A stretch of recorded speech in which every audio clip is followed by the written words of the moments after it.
Hello friends, welcome to my YouTube channel online learning website. दोस्तों, student को material के important objective questions में आपका स्वागत है। क्वेश्चन की तरफ बढ़ते हैं कि अगर एक शाफ्ट है जिसका डायमीटर d है और subjected to a twisting moment capital T है, बेंडिंग मोमेंट कैपिटल M है, तो हमें बताना है कि जो मैक्सिमम बेंडिंग स्ट्रेस होगा वो equal to the maximum shear stress develop, then M की वैल्यू कितनी होगी। What is the value of M is equal to, right answer हो जाएगा इसका T/2। नेक्स्ट क्वेश्चन, अगर इन स्प्रिंग बैलेंस की बात करते हैं तो स्प्रिंग का यूज़ क्या है इन spring balance. The spring is used, option सात ABCD क्या होगा इसका सही आंसर। तो इसका सही आंसर हो जाएगा B, यानी to measure forces. Spring balance का यूज़ करते हैं हम लोग। The spring is use to measure the forces. Next question, अगर वॉच है, इन द वॉच जो स्प्रिंग का यूज़ करते हैं एब्सॉर्ब शॉक एंड वाइब्रेशन के लिए, in watches the spring is use to absorb shock and vibration. It is the right या wrong, this is the wrong statement. Next question कह रहा है कि स्प्रिंग अगर कार में है उसका यूज़ करते हैं स्टोर स्ट्रेन एनर्जी करने के लिए, this statement is incorrect. Next question है कि जो स्प्रिंग है इन ब्रेक्स एंड क्लचेस का use, in spring the spring in brake and clutches are use to, what is the right answer is A, to apply the forces. Spring in brakes and clutches का use होता है to apply करने के लिए forces. The next question ये कह रहा है कि in a spring when is loaded is permanently distorted and recover its original shape, then the length is removed, then it's removed. Statement is wrong या true, this statement is true, यानी agree this statement. That means अगर spring है और loaded है, permanently डिस्टॉर्ड है और recover its original shape, and जब when the load is removed, this statement is agree. Next question कह रहा है कि in watch the spring is use to store and strain energy and the energy is released.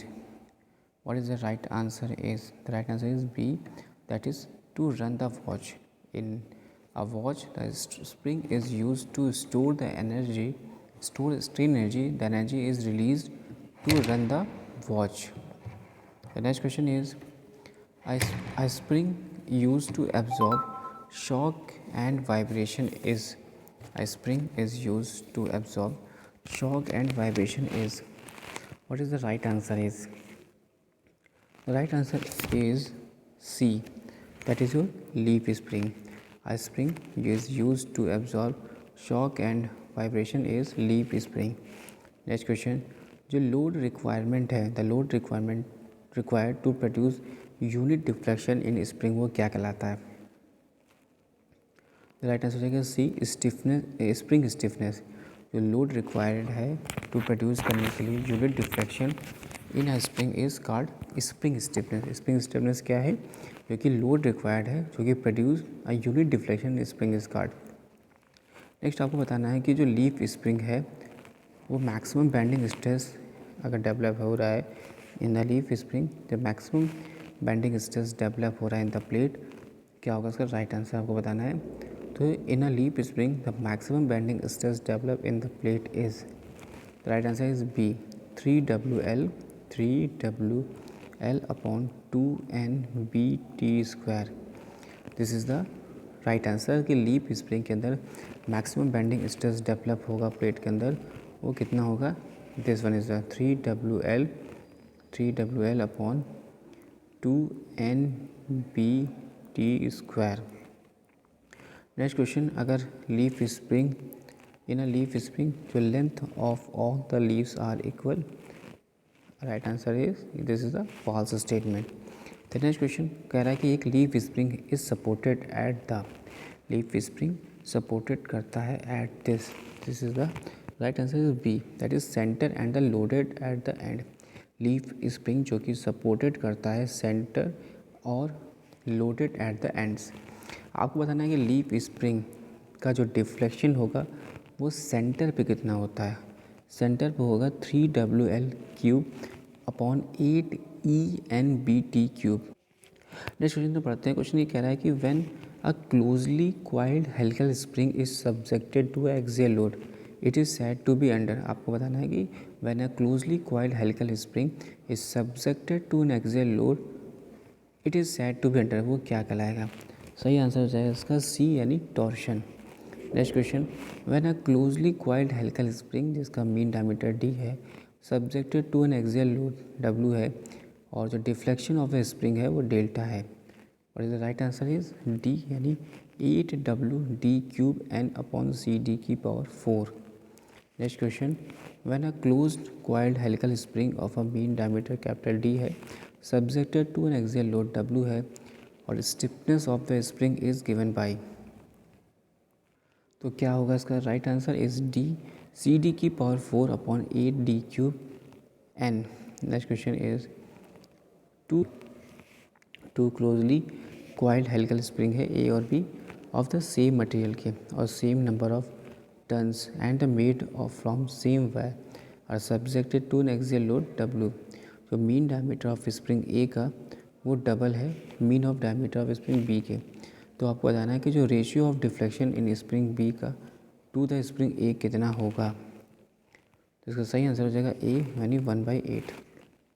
Next question, in the way question आपको बताना है कि ratio of stiffness of spring B to the spring A कितना होगा, तो right answer हो जाएगा इसका D that is your 8। Next question, अगर क्लोजली हेलिकल स्प्रिंग है जिसका मीन डायमीटर डी है और स्प्रिंग वायर है जिसका डायमीटर डी है देन द स्प्रिंग इंडेक्स का रेशियो क्या होगा, right answer is C that is capital D upon small D.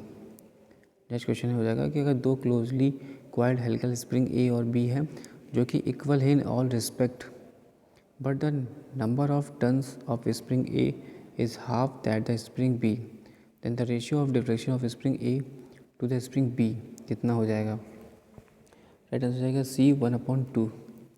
Next question is जो स्टिफनेस है the stiffness of a closely coiled helical spring का वो dash proportional to the number of turns, which is the right answer is B that is your inversely यानी the stiffness of a closely coiled helical spring is inversely proportional to the number of turns। next question is अगर two closely coiled helical spring A और B है जो कि equal है in all respect but the diameter of wire spring A का double है that of spring B के, तो stiffness of the spring B will be dash the spring of A। what is the right answer is A that is 1/16। Next question, अगर दो closely coiled helical spring A और B हैं जो कि equal है in all respect but the number of turns of spring A is double that of the spring B, the stiffness of spring A will be dash that of the spring B. What is the right answer is D that is 1/2।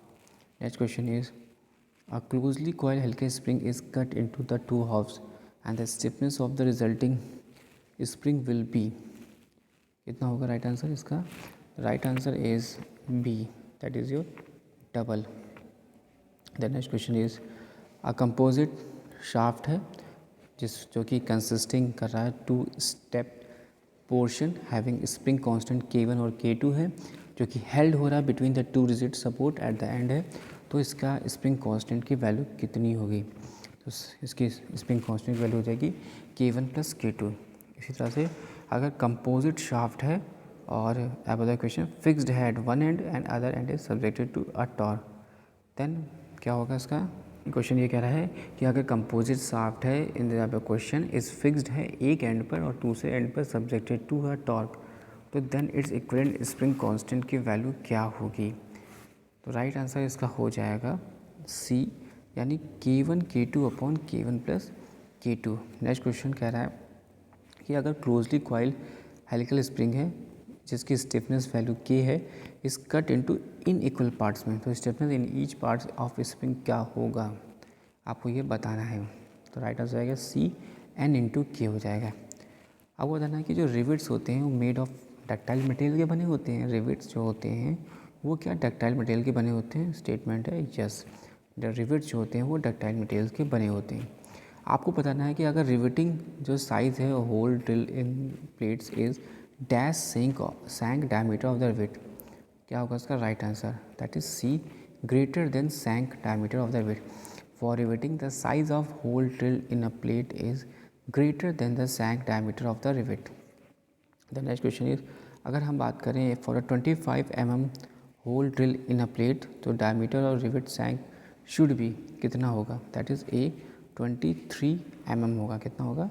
23 mm होगा। Next question, अगर हम करते हैं according to Unwin formula और relation between the diameter of rivet D and thickness plate T, क्या होगा? Unwin formula के according जो आज का आंसर हो जाएगा वो हो जाएगा D = 6√T। कितना होगा? D = 6√T।